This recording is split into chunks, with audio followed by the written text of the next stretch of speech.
Salam saudara-saudari jemaat Tuhan, selamat memasuki Minggu Advent yang keempat. Natal sudah begitu dekat dengan kita, hati kita berdebar-debar karena akan merayakan Natal dengan nuansa kasih, sukacita, damai sejahtera bersama dengan keluarga. Kita bersyukur masih diperkenankan Tuhan boleh ada di saat ini di Minggu Adventus yang keempat untuk kita mempersiapkan diri kita dalam merayakan Natal, terlebih kita menyongsong kedatangan Kristus pada kali yang kedua. Untuk itu kita hendak melandasinya dengan membaca, mendengar, dan merenungkan firman Tuhan. Sebelumnya mari kita berdoa. Ya Tuhan Allah, Bapa di sorga, kami bersyukur untuk penyertaan dan tuntunan Tuhan kepada kami sampai memasuki Minggu Adventus yang keempat.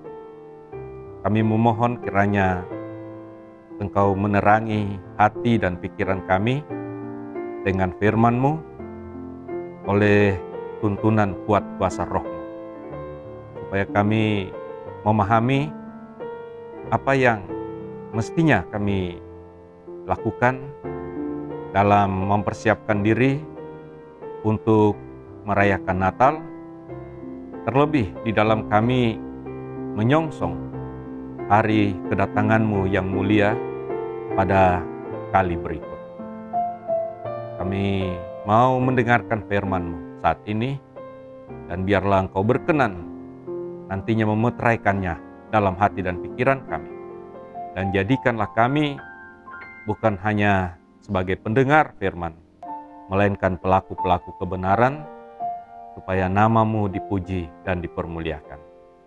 Dalam nama Tuhan Yesus, firman yang menjadi manusia. Amin.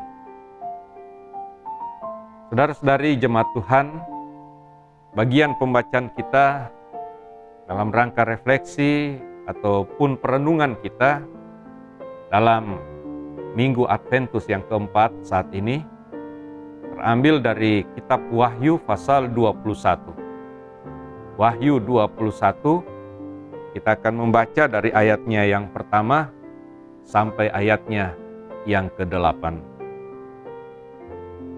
Firman Tuhan berbunyi begini. Lalu aku melihat langit yang baru dan bumi yang baru, sebab langit yang pertama dan bumi yang pertama telah berlalu, dan laut pun tidak ada lagi. Dan aku melihat kota yang kudus, Yerusalem yang baru, turun dari sorga, dari Allah, yang berhias bagaikan pengantin perempuan yang berdandan untuk suaminya. Lalu aku mendengar suara yang nyaring dari tahta itu berkata, "Lihatlah, kemah Allah ada di tengah-tengah manusia, dan Ia akan diam bersama-sama dengan mereka.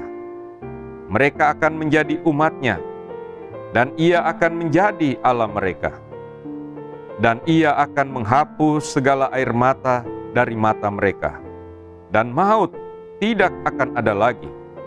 Tidak akan ada lagi perkabungan, atau ratap tangis, atau duka cita, sebab segala sesuatu yang lama itu telah berlalu." Ia yang duduk di atas tahta itu berkata, "Lihatlah, aku menjadikan segala sesuatu baru." Dan firman-Nya, "Tuliskanlah, karena segala perkataan ini adalah tepat dan benar." Firman-Nya lagi kepadaku, "Semuanya telah terjadi. Aku adalah Alfa dan Omega, yang awal dan yang akhir. Orang yang haus akan kuberi minum dengan cuma-cuma dari mata air kehidupan. Barang siapa menang, ia akan memperoleh semuanya ini. Dan aku akan menjadi Allah-Nya, dan ia akan menjadi anakku. Tetapi orang-orang penakut orang-orang yang tidak percaya, orang-orang keji, orang-orang pembunuh, orang-orang sundal, tukang-tukang sihir, penyembah-penyembah berhala, dan semua pendusta. Mereka akan mendapat bagian mereka di dalam lautan yang menyala-nyala oleh api dan belerang. Inilah kematian yang kedua. Demikian saudara-saudari, bagian firman Tuhan yang kita sudah baca dan dengarkan bersama. Saudara-saudari yang dikasihi Tuhan Yesus Kristus, perikop firman yang kita baca dan dengarkan adalah bagian dari kitab terakhir dari Alkitab, kitab Wahyu. Bahkan di bagian pasal ke-21, dan tentu kita tahu bahwa Wahyu berakhir di pasal 22. Dan dua pasal terakhir ini menutup rangkaian dari kesaksian yang disampaikan di dalam kitab Wahyu, mau menggambarkan tentang hal-hal yang terakhir yang akan dialami di masa yang akan datang. Tentu kita semua merindukan bahwa suatu akhir yang bahagia. Dan perikop ini mau menggambarkan tentang realitas masa depan yang membahagiakan, yang berkaitan dengan kedatangan Kristus pada kali yang kedua, dalam bentuk simbolis tentang langit dan bumi yang baru. Suasana yang digambarkan dalam pembacaan kita tadi sangat berbeda dengan realitas yang terjadi dalam hidup kita saat ini. Sebab saat itu langit dan bumi yang pertama sudah tidak ada lagi. Bahkan dikatakan laut sudah tidak ada lagi. Laut yang merupakan lambang dari kuasa kekacauan, yang melambangkan kuasa yang berbahaya dan yang membahayakan bagi manusia, sudah tidak ada lagi. Bahkan segala penderitaan, tangis, air mata, duka cita, dan perkabungan sudah tidak ada lagi. Ini adalah hal-hal yang akan terjadi di masa depan. Yang akan terjadi, yang akan kita alami hanyalah sukacita dan kebahagiaan. Sebab digambarkan bahwa kemah Allah ada di tengah-tengah manusia. Allah bersama dengan kita, Allah beserta dengan kita. Jadi inilah yang memungkinkan suasana sukacita dan kebahagiaan di akhir zaman. Ketika Kristus datang kembali, memulihkan dan membaharui segenap ciptaan, langit dan bumi yang baru. Tentu apa yang digambarkan sekali lagi adalah gambaran-gambaran yang menjadi pengharapan kita bersama. Sebuah suasana yang luar biasa, sukacita dan bahagia. Tentu jauh dari apa yang seringkali diperadapkan dengan kita sebagai manusia pada umumnya, dan khususnya sebagai orang-orang yang percaya kepada Tuhan. Di dalam dunia ini, dalam realitas kita, apalagi saat ini kita masih dalam masa pandemi COVID-19, kita seringkali cemas, kita seringkali khawatir, apalagi dengan varian yang baru, varian Omikron yang dianggap begitu cepat akan bermutasi, bahkan menyebar. Nah, kita semua masih tetap diharapkan untuk menaati daripada himbauan pemerintah agar prokes, mengikuti prosedur kesehatan supaya kita terhindar dari terkena COVID-19. Kenyataan-kenyataan hidup di muka bumi ini sampai saat ini itu masih begitu memprihatinkan, sangat miris. Kita mengalami berbagai kelemahan-kelemahan. Mungkin kita menangis kita berduka cita, kita sedang merasakan begitu banyak kesusahan, kesulitan, penderitaan dan pergumulan dalam hidup ini.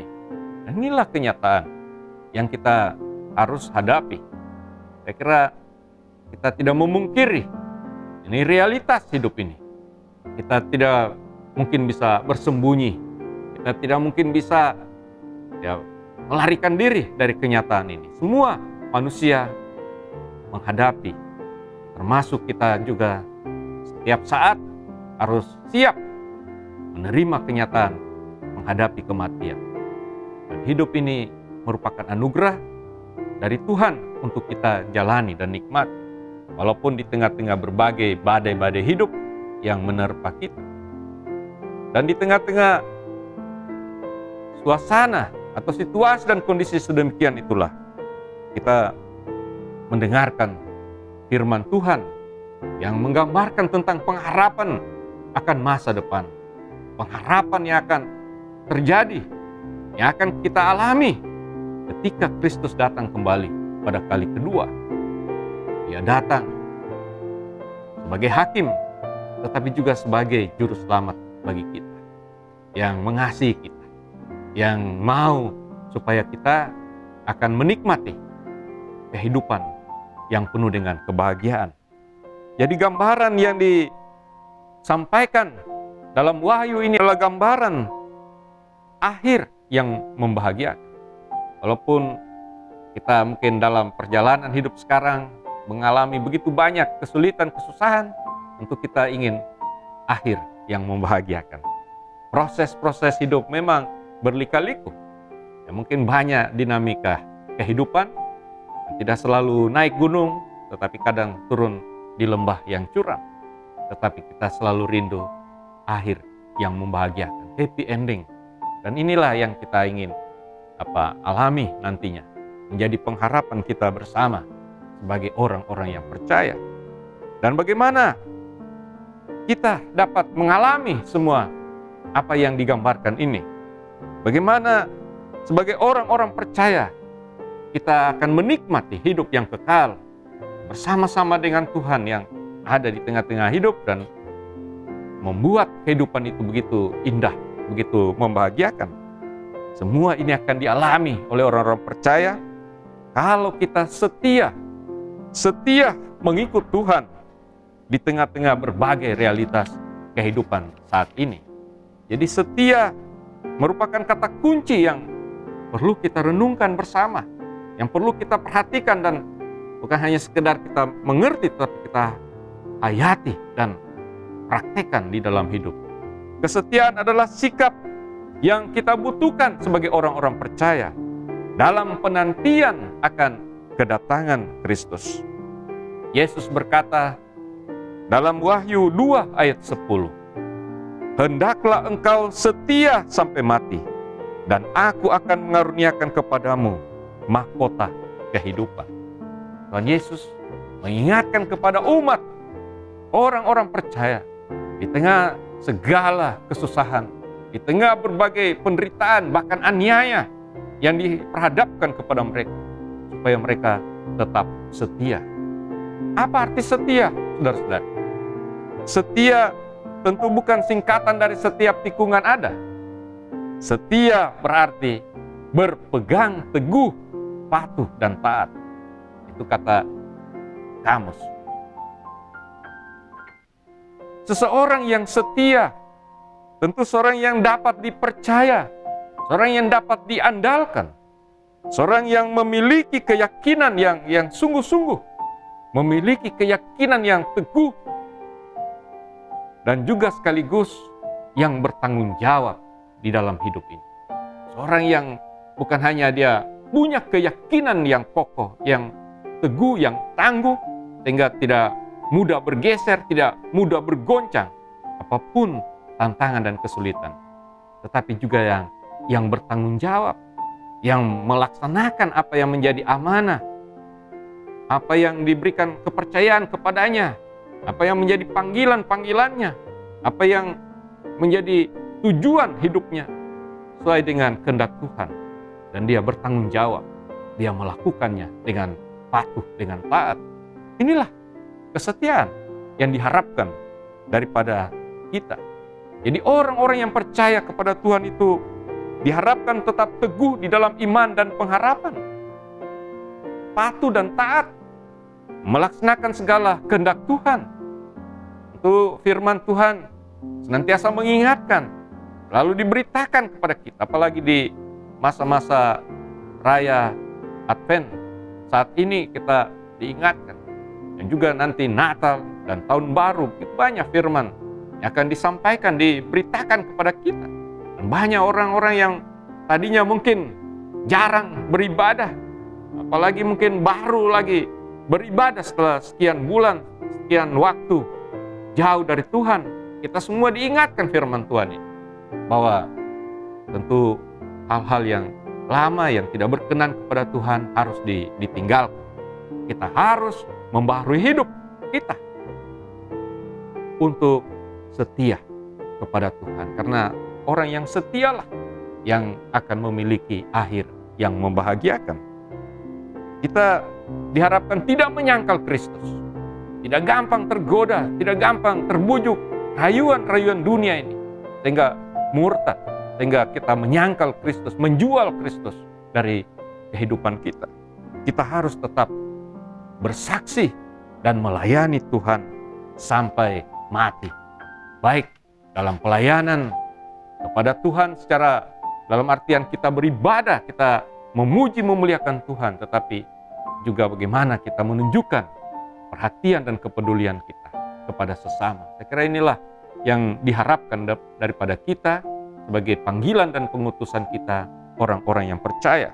Semua orang yang tetap setia sampai pada akhirnya, maka merekalah yang akan menikmati hidup yang kekal sesuai dengan janji Kristus pada akhir zaman.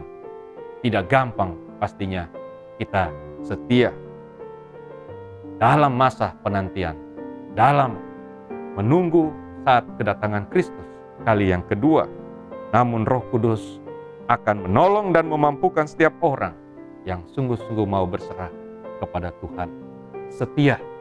Setia, dan tetaplah setia dalam Tuhan. Amin. Saudara-saudari yang dikasihi Tuhan, saya mengajak kita berdoa. Ya Tuhan Allah, Bapa di sorga, kami bersyukur kepadamu karena di minggu Advent yang keempat ini, Engkau masih berkenan menyapa kami dengan firman. Engkau mau membimbing dan mengarahkan kami sebagai anak-anak-Mu, sebagai jemaat-Mu, sebagai orang-orang yang percaya, supaya kami setia kepadamu. Hidup memang tidak mudah, begitu berat tantangan dan pergumulan. Begitu banyak kali kami menyadari sendiri akan kelemahan, keterbatasan, dan kerapuhan kami sebagai manusia. Namun kami percaya bahwa kami akan dimampukan oleh Tuhan dengan kuat kuasa Roh Kudus. Penyertaan-Mu menjadi bagian kami di dalam kami menanti, di dalam minggu-minggu Advent ini, guna kami merayakan Natal dan Tahun Baru dengan penuh sukacita dan syukur, terlebih dalam kami menyongsong kedatangan Kristus pada kali yang kedua di akhir zaman. Tuhan kiranya akan menolong dan memampukan kami, bahkan memberkati kami semua yang sudah boleh mengikuti daripada firman-Mu yang diberitakan kepada kami dalam minggu Advent yang keempat ini.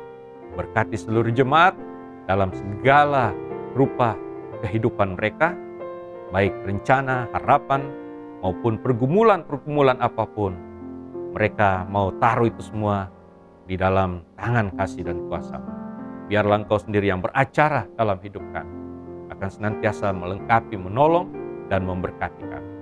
Berilah kepada kami sehat dan kuat, berilah kami selalu semangat dalam mengiring Tuhan, sekalipun di tengah berbagai badai hidup yang menerpa. Kami percaya COVID-19 yang masih begitu mempengaruhi, berdampak kepada kehidupan kami, akan berlalu suatu ketika, sebab Tuhan tidak akan membiarkan kami larut di dalam semua itu. Tuhan sedang berjalan bersama kami dalam proses pemulihan dan pembaharuan dunia. Dan kami yakin masa depan yang cerah, masa depan yang membahagiakan itu akan terjadi di tengah-tengah kehidupan kami. Inilah doa kami ya Tuhan, dengar dan sempurnakanlah permohonan kami. Kasihanilah kami, ampuni salah dosa kami. Di dalam nama Tuhan Yesus yang sudah lahir, tetapi juga yang akan datang kembali pada kali kedua, kami berdoa dan mengucap syukur. Amin. Selamat memasuki minggu Advent keempat dan juga sudah dekat Natal. Untuk kita kesempatan ini saya menyampaikan selamat menyambut rayakan Natal 25 Desember tahun 2021 dan menyongsong tahun anugerah Tuhan tahun 2022.